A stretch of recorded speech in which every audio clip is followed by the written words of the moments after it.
Hello, hello, hello. My name is Robert. I am the recovery guy, and you have entered into The Fix.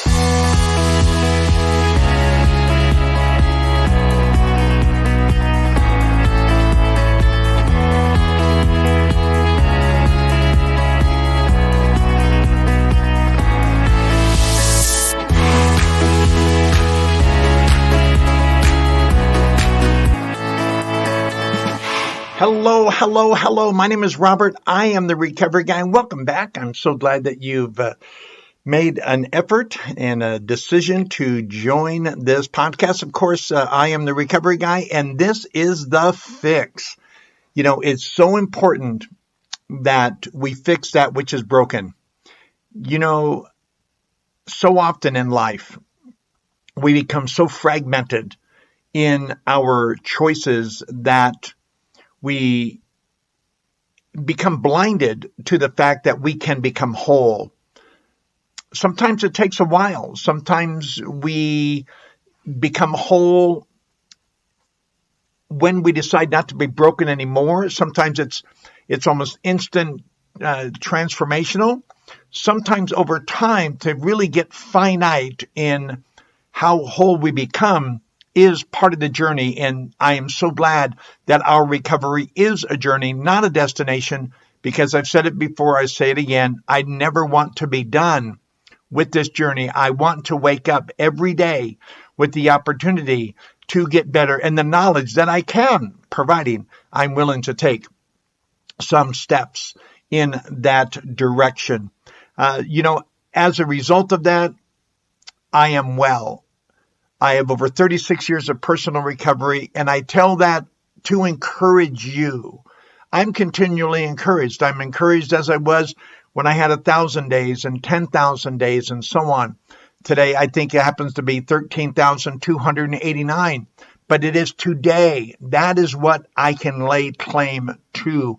So no matter where you're at in the course of your recovery journey, no matter what that recovery is from, alcohol, drugs, any type of behavior that has sidelined you from living and allowed you to become broken, giving up the opportunity or the notion that you would ever become whole, let's set that aside. Let's take our brokenness and use it as a starting point, right? I've never seen a puzzle. I never want to do a puzzle that came assembled. We call that a picture, right? I will usually get a puzzle of 500, 1,000, 3,000 pieces in a box, and it has a picture of what, when all the pieces are put together, what that puzzle is supposed to look like. And then I put those pieces out and I do the corners. Some people like to do the middle. Some people like to do the corners. Some people like to do the borders. But piece by piece by piece, we assemble that puzzle to resemble the picture that we want it to resemble. And that is called recovery. I hope you are on this journey. Hey, you can catch my podcast at recoveryguy.org, where you can also catch all of my blogs, especially the monthly contribution by Susie, my dear friend in Al-Anon. Susie's been at this a little bit more than 6 years now. What a great journey she has had as the leader for her family with her and her teenagers in response to her addicts' subsequent refusal to get well and enter into his own recovery path. That did not prevent Susie from going on her journey and going from a state of brokenness to a state of being whole, and that she surely is today. So go to recoveryguy.org for podcasts and blogs. You can go to Recovery Guy Podcast on major podcast channels. And you can also find me now on YouTube, Real Recovery Guy. And I've got, I think, 17 or 18 videos that Jason Kramer and I had put together a few years ago. You can still catch those and all of my podcasts as well. You can follow me on Instagram, recovery_guy. Follow me. Find out what I'm doing in my personal life as well, so you can see the totality of what my recovery looks like. Hey, some time ago, actually, when I was back in college, I heard of this group called Cedar House. And to this day, I went to school back in the early 90s, and to this day, Cedar House is still making a difference in their community and in the life of men and women who enter into recovery. And my friend there, Melissa, is the social media manager there, and Melissa will post things on Instagram from time to time. Matter of fact, you'll probably want to follow them. It is Cedar House Life Change Center. So at Cedar House, CedarHouseCedarHageCentr, Cedar House Life Change Center on Instagram. Support them, encourage them, as I'm sure they will encourage you. Anyway, Melissa will periodically post some really pretty cool things. And she did this thing called addiction versus recovery. And there's two mindsets of how we used to be in our addictive state and how we ought to be as we walk recovery. Now, addiction is one of those interesting things when you talk about recovery. I have many friends who are sober in different areas, whether it's pornography, whether it's gambling, whether it's overeating. In my case, it's all of the above, including alcohol and drugs. There's a difference between being sober and living a life of recovery or sobriety. So today's podcast is entitled A Different Way to Live. And in reality, one of the most important things any of us can ever understand about substance abuse, addiction, behavioral destruction is the amount of selfishness and self-centeredness that is at the core of the addiction. One of the reasons so many people stay in addiction is not because they enjoy the negativity. I've said it before, I'll say it again, that it is not that I wanted to drink or engage in a negative behavior. It is that I did not know how to live otherwise. I convinced myself that I was doomed to that type of life, and there was nothing anyone, especially me, could do about it. There was a negative trigger in me that told me I was not going to measure up. That feeling created a great deal of pain in me, and my distraction or discomfort or comfort from the pain was my addiction. And it was substances, it was negative behavior that obviously made up that addiction at large.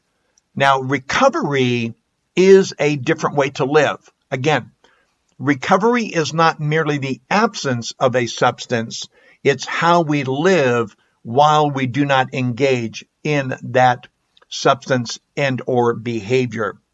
Obviously, to have that different way to live, we must cease, once again, from that negative behavior. However, that is the short term. Learning how to live a new way of life, one day at a time, is the long-term recovery that we discover along the way. And that is what this podcast today is going to be all about. A different way to live. And Melissa came up with some pretty cool things, compare and contrast, kind of like Proverbs in the Bible. And so we're going to look at those today and just sort of describe some of the mentality here. And again, this is a cross section. This is not just about a person who drinks or uses. Any type of negative behavior that we are addicted to, that we continually go through to day in and day out as our go-to behavior. Remember, alcohol, drugs, gambling, all of those other types of behavior and substance abuse addictions, they are a response to the problem. They are not the problem. They create problems because they get in the way, they distract, they keep us away from our family, they steal our finances, they end us up in jail, they take our children, all sorts of things. You know, many people can live a particular way and never have really negative consequences to them, but when they engage in that other behavior, and that may be okay for them, but for you and me, 100% abstinence in most all cases is the only solution. Once we apply that 100% abstinence, then to keep that going for a lifetime for my 36 years, Buddy's 44 years, my deceased sponsor, Jack, 44 years, Will at 42, all of the people I know who came before me and who died sober with what is called permanent sobriety, had to adopt this new way of living. We have to find a different way to live. Otherwise, we will revert to that negative behavior. For many of us, it is destruction. For many of us, going back to that compulsive overeating, that bulimia, that anorexia, that gambling, all of those negative behaviors, obviously alcohol and drugs, especially with fentanyl nowadays. I had a dear friend of mine just lost their son to an overdose. And in my conversation with him, I suspect that his son got a hold of something that was laced with fentanyl because of the way he died. And it was a tragedy any way he would die. But I think fentanyl was part of that, and we should get the autopsy back soon and figure out what that is. But abstinence, 100% abstinence, 100% of the time, is the way most of us should live. Not only because it interrupts our physical sobriety, but it gets in the way of our spiritual, our emotional, and our mental connection, which combined with the physical sobriety is the 4 areas or the alignment we need to live in. So let's take a look at what Melissa talked about. And instead of addiction versus recovery, we'll call it a positive way to live versus a negative way to live. One of the things in a negative way, as I said in my introduction, selfishness and self-centeredness is really the hallmark of most all substance abuse and behavioral addictions, because that addiction says it's about me getting what I want when I want it. Everything revolves around me, protecting the supply, protecting the behavior, because without that behavior, again, whether it's behavior straight up, or attributed to a substance, and that is the negative behavior that adds other behaviors. It is a high degree of selfishness and self-centeredness that says, I know what's going on out there, and I know I'm harming you, but I need to make this about me, and I'm willing to overlook, not see, rationalize, minimize, and deny the negative response I'm getting in order to engage in that behavior. That needs to flip in a different way of living, a different life. It becomes about others, not about self. So we go from it's all about me and what I want to how can I be of help to others? Because, folks, that is the great common denominator. I've said it before, and I'll say it again, just like I've said that before, and I've said that again. You show me a person who doesn't receive, and I'll show you a person who does not give or put others first. I love the first tradition of Alcoholics Anonymous. Our common welfare should come first. Our human welfare should come first. Nothing is more important than you and me. We call that we. We are more important than me. The great thing about that is when I focus on the we, the me is strengthened. Our common welfare should come first. Personal recovery depends upon AA unity. There's a natural dependence on me being united with you to make the we. It's transformational. It's a new way of thinking. To my old addictive self, I would never think that you may be right because I was in such a self-protective mode. So I need to flip that. Instead of making it about me and what I want and what's going to make my feel good, I need to engage in a degree of harmony to find out what is the best thing for you and me. Another thing that Melissa points out is lying, cheating, and manipulating to get what I want. Man, I remember that. In the program of AA and the monotheistic religions, it'll talk about having just a almost a sadistic or such a self-centered mentality that we live the lie so long, we're no longer able to differentiate the true from the false. And that was really true in my life. I remember telling stories in my addiction, and I was about 2 years down the road, 3 years in sobriety. I'm thinking, did that really happen? And I had to go back. And I told these lies so often that I began to believe them myself. And guess what? In many cases, they never happened whatsoever. But I had self-deluded. I had lived in a fallacy, in a myth, in a lie so long, I was no longer able to differentiate that true from the false. In contrast to a different way to live is willingness, honesty, and an open-mindedness allows me to get what I need and hopefully what I want. Because when I get what I need, it's what I wanted all along. Do you see the difference? Lying, cheating, manipulating to get what I want. And I become willing to open myself up. I become honest in my dealings. And I become open-minded to listen to the input of others. It allows me to get what I need. And ultimately, that is what I wanted all along.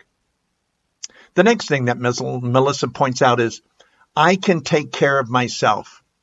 You know, I love the adage that no man is an island unto himself. And very often, in social media especially, and even some meetings that I go to, you'll talk to people who say, I've done this myself. You know what? The only thing I did by myself was almost die.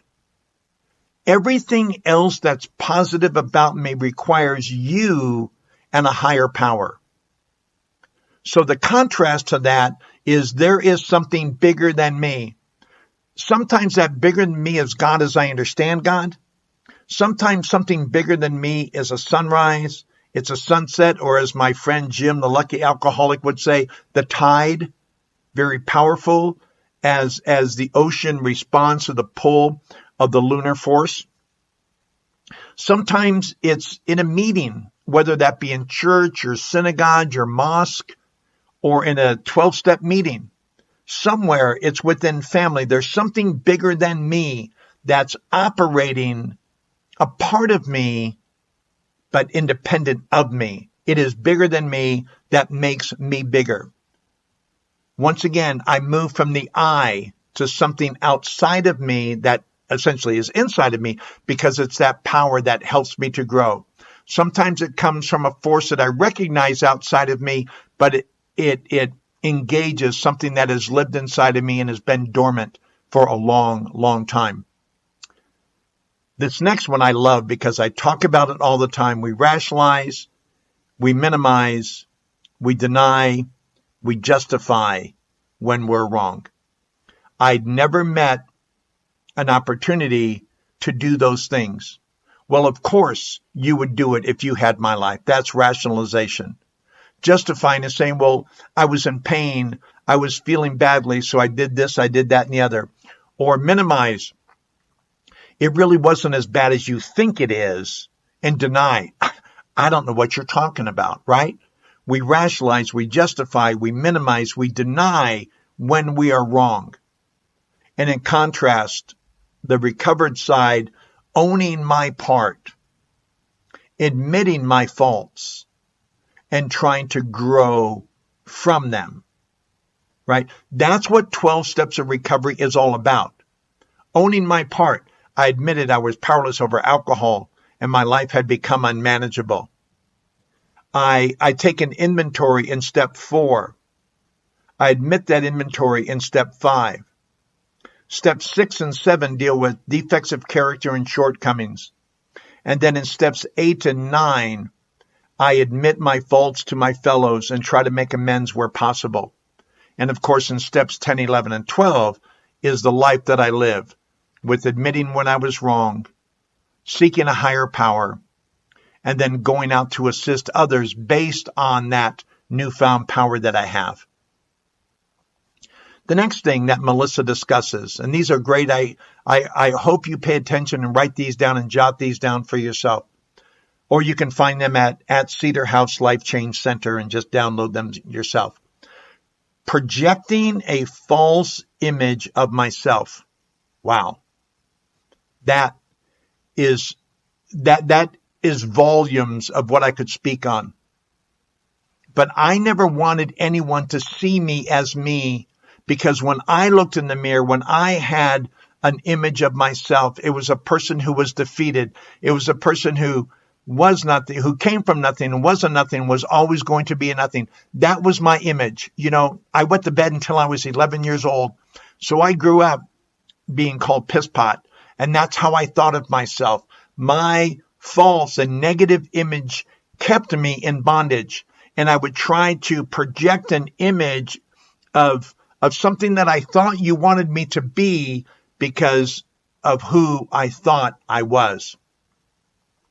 One of the great things about recovery is moving from that to saying I am no better and no less than anyone else. I'm the best possible version of me that I can be today, if I'm honest, and doing my inventory and seeking my higher power and then going out to help others. I'm not better than you, but I'm certainly not any worse. I'm not the negative person I thought I was. I am a new creation. I have the ability to go anywhere and do anything, not because I think I'm better, but because that's what I think I owe myself. I don't have to be better than you to be the best version of me. I've seen it many times, and recovery is not a competition. I don't get well because of you. I get well because of me. My relationship with others is certainly a beneficiary of that wellness, but I don't get well as you get worse. I get well based on what I do, not based on what you do or you don't do. Recovery is not a competition. It's a way of living that demands rigorous honesty from me so I can be open-minded and even learn from you. I become willing to learn from you. I become honest in the areas I need to learn. And I need to be open-minded to accept what you are trying to bring to me so I can become a better person in order to help others become better themselves. The last one that Melissa talks about is to hide and deny my fears so as not to appear weak. Wow. This is so true. I was afraid of admitting I was powerless. One of the reasons that we have to do step 1 to perfection is step 1, without doing it to perfection, I will never do the other steps. I would never acknowledge my true fear and limitations and asking for help. If I've never hit bottom, how can I ever expect to go up? Right? I hit a relative bottom, a subjective bottom that tells me I must admit my current condition. The other day, one of the Facebook groups I follow, one of the people in their recovery, and I wish them well, but they said they are currently an addict. Well, from where I come from, we're always an addict. That's why I can never safely have anything to do with alcohol or drugs in terms of consumption ever again.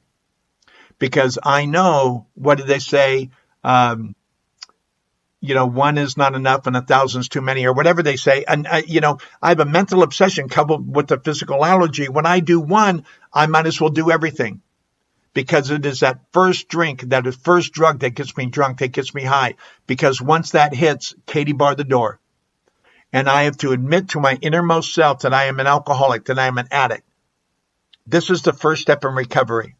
So I have to admit weakness. I have to admit in step 1 that I am powerless. because that power that I thought I had was killing me. If it was really power, why was I dying? If it was really power, why did I have 2 failed marriages? If it was really power, why would I walk out on my children? Why would family members no longer want to be with me? Why would I lose job after job after job after job? It's only when I admitted that weakness, which I said was power, and I walk through the steps of recovery. Then I get to step 11 or whatever program you're involved with. There will be a restoration of power, but of true power. That acknowledging my fears that I can't do it, but we can. And I have a limitation because I am only me. I can't do this myself. And I ask you for help.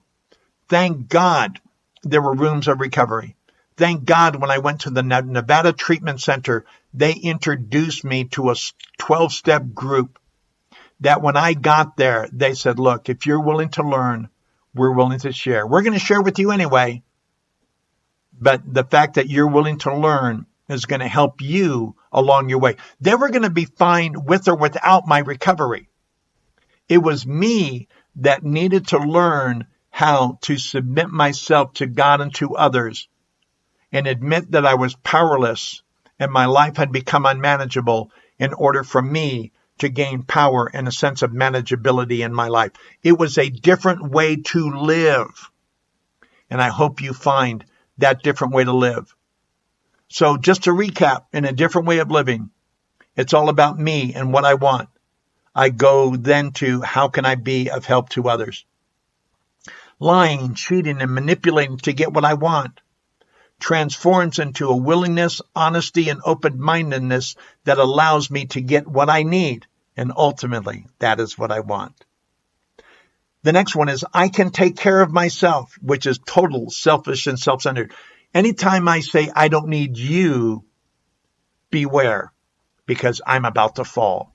Because the reality is there is something bigger than me. You are bigger than me. We is bigger than me. The group is bigger than me. My higher power is bigger than me. The sunset, the sunrise, a 300-year-old oak tree or redwood is bigger than me.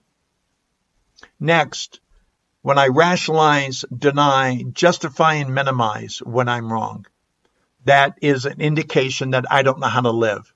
The other part of that, the ownership of that, is owning my part, admitting my faults and trying to grow from them because they are there. And as an indication that I need to grow, all I need to look at is my inventory step. The next one is projecting a false image of myself. I did not want you to see me, therefore I needed you to see who I thought you wanted me to be. In other words, I'm no better and no less than anyone else. I'm exactly the way God intended me to be, providing I'm working on ways of improving my self-image for me, not to be better than you, because I don't need to be better than you to be the best version of me.